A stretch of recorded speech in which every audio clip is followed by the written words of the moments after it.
Дараах тоонуудыг бие даан уншаарай.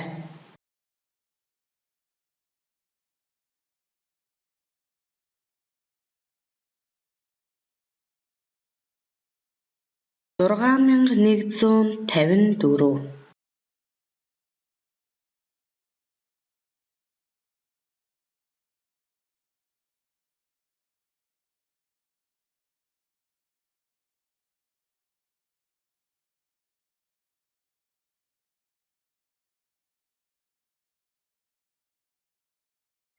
Арван хоёр мянга 572.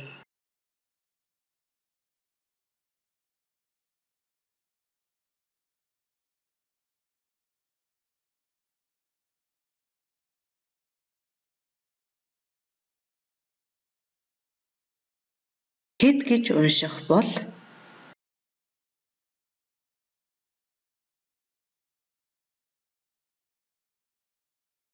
чамд энэ тоог уншихад ямар нэгэн бэрхшээл гарсан уу?